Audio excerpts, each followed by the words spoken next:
ಏನು ಮಂಗಳೂರಿನಲ್ಲಿ ಒಬ್ಬ ವ್ಯಕ್ತಿಯನ್ನು ಲಿಂಚ್ ಮಾಡಿದ್ದಾರೆ, ಅದರ ಬಗ್ಗೆ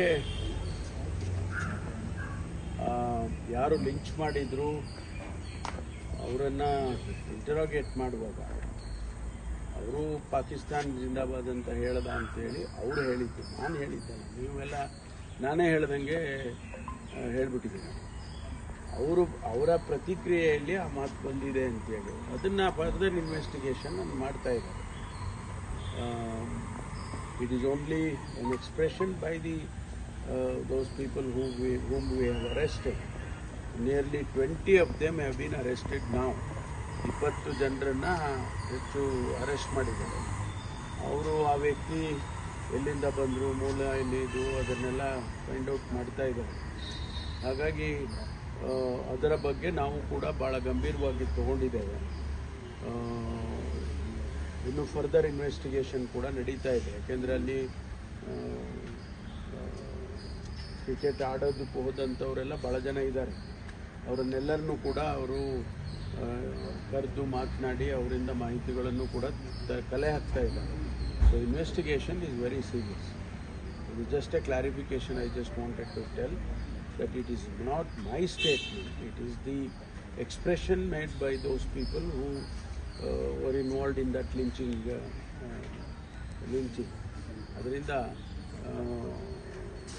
ಅದು ಒಂದು ಕರೆಕ್ಷನ್ ಹೇಳಿದ್ದಾರೆ. ಈಗ ತನಿಖೆಯಲ್ಲಿ ಏನು ಮಾಹಿತಿ ಬಂದಿದೆ ಸರ್? ಇಲ್ಲ, ತನಿಖೆ ನಡೀತಾ ಇದೆ. ತನಿಖೆನಲ್ಲೇ ಇಷ್ಟೇ ಆಗಿರೋದು, ಅದನ್ನು ಅವನು ಈ ರೀತಿ ಮಾಡಿದ ಅಂತ ಅವ್ರು ಹೇಳ್ಕೊಂಡಿದ್ದಾರೆ.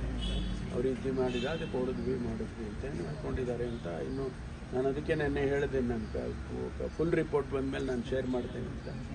ಅದು ಇನ್ನೂ ಬರಲಿಲ್ಲ. ಇನ್ನು ಫುಲ್ ರಿಪೋರ್ಟ್ ಬಂದ ಮೇಲೆ ಐ ವಿಲ್ ಶೇರ್. ಆ ರೀತಿ ಹೇಳಿದ್ದಾರೆ. ಇನ್ನೂ ಕನ್ಫರ್ಮೇಷನ್ ಆಗಬೇಕಲ್ಲ, ಅವ್ರ ಐ ಡಿ ಕಾರ್ಡು ಮತ್ತು ಅದು ಅವೆಲ್ಲ ಸಿಗಬೇಕಾಗುತ್ತೆ. ಅವರ ಪೇರೆಂಟ್ಸು ಅವರೆಲ್ಲ ಸಿಗಬೇಕಾಗುತ್ತೆ. ಅದ್ರ ಮೇಲೆ ಆಮೇಲೆ ಗೊತ್ತಾಗುತ್ತೆ. ಈಗ ಸದ್ಯದವ್ರಿಗೆ ಈಗ ಗುಂಪೇನು ಹೇಳ್ತೆ ಅದೇ ಅಲ್ಲ, ಹೇಳಿದ್ದಾರೆ ಅಂತ ಹೇಳಿದ್ದಾರೆ ಬಿಟ್ಟಿದ್ದಾರೆ ಅನ್ನೋದಕ್ಕೆ ಈಗ ನಮ್ಮ ಹತ್ರ ಮಾಹಿತಿಗಳು ಕೂಡ ಇಲ್ಲ ಅಲ್ಲ. ಸೆಕೆಂಡ್ ಮಾಡಿರೋ ವಿಟ್ನೆಸ್ ಬೇಕಲ್ಲ. ಹೇಳಿದ್ದಾರೆ ಅಂತಲೂ ಕೂಡ ನಮ್ಗೆ ಗೊತ್ತಿಲ್ಲ. ಹೇಳಿದ್ದಾರೆ ಅಂತ ಅವ್ರು ಹೇಳಿರೋದು ಇನ್ವೆಸ್ಟಿಗೇಷನ್ ಹಂಗೆ ಹೇಳ್ದ, ಅದು ಕೊಡಿದ್ವಿ ಅಂತ. ಬಟ್ ಅದು ಕೂಡ ಕನ್ಫರ್ಮ್ ಆಗಬೇಕು, ಇನ್ವೆಸ್ಟಿಗೇಷನಲ್ಲಿ ಬರುತ್ತೆ. ಈ ಪೊಲೀಸರ ಕರ್ತವ್ಯ ಲೋಪ ಏನಾರು ಇದೆ ಸರ್? ದಿನೇಶ್ ಗುಂಡೂರಾವ್ನ ಲೆಟರ್ ಬರೆದಿದ್ದಾರೆ ಅಂತಂದರೆ, ಅಂದರೆ ಅದು ಸೂಸೈಡ್ ಅಂತೇಳಿ ಮಾಡಲಿಕ್ಕೆ ಹೊರಟಿದ್ರು ಅಂತ. ಇಲ್ಲ, ಅದ್ರ ಬಗ್ಗೆ ನನಗೆ ಯಾವ ಮಾಹಿತಿ ಇಲ್ಲ. ಎಲ್ಲ ಬರುತ್ತೆ ತನಿಖೆನಲ್ಲೇ. ಆ ರೀತಿ ಏನಾರು ಇದ್ದರೆ ಅದು ಕೂಡ ಬರುತ್ತೆ. ಇದು ಕೂಡ ಬರುತ್ತೆ. ಪೊಲೀಸ್ ಫೇಲ್ಯೂರ್ಸ್ ಇದ್ದರೆ ಅದು ಕೂಡ ಬರುತ್ತೆ. ಸರ್, ಈಗ ಅಲ್ಲಿ ಏನಾರು ಇದ್ದರೆ ಅವ್ರ ಮೇಲೆ ಕ್ರಮ ತಗೊಳ್ತೀವಿ. ಅಲ್ಲ, ಈ ಪ್ರಕರಣ ಸೀರಿಯಸ್ ಆಗಿಲ್ಲ ಅಲ್ಲಿನ ಪೊಲೀಸರು ಅಂತೇಳಿ ಸಾಕಷ್ಟು ಸಮುದಾಯದಲ್ಲಿ ಅಸಮಾಧಾನ ಶುರುವಾಗಿದೆ. ತಾವೇನು ರಿಕ್ವೆಸ್ಟ್ ಮಾಡ್ತೀರಾ ಸರ್? ಅಲ್ಲಿನ ಸಮುದಾಯದವರಿಗೆ ಹೇಳೋದಿಷ್ಟೇ, ನಾವು ಸೀರಿಯಸ್ ಆಗಿ ಯಾವುದೇ ಕೇಸನ್ನು ಲಘುವಾಗಿ ಯಾವುದನ್ನು ತಗೊಳ್ಳೋದಿಲ್ಲ. ಎಲ್ಲ ಸೀರಿಯಸ್ ಆಗಿ ಮಾಡ್ತೀವಿ. ನಮ್ಗೆ ಅನೇಕ ಸಂದರ್ಭದಲ್ಲಿ ಒಂದೊಂದ್ಸರಿ ಹಂಗೆ ಅನಿಸ್ಬಿಡುತ್ತೆ, ಯಾರಿಗೆ ಅಗ್ರಿವ್ಡ್ ಪಾರ್ಟಿ ಇವರೇನೋ ಸರಿಯಾಗಿ ಮಾಡ್ತಾ ಇಲ್ಲ ಅಂತ ಅನ್ಸೋದು ಸಹಜ. ಆದರೆ ನಾವು ಸೀರಿಯಸ್ ಆಗಿದ್ದೀವಿ, ತುಂಬ ಸೀರಿಯಸ್ ಆಗಿ ಮಾಡ್ತಾ ಇದ್ದೀವಿ. ಸರ್, ಈಗ ಶಾಸಕರ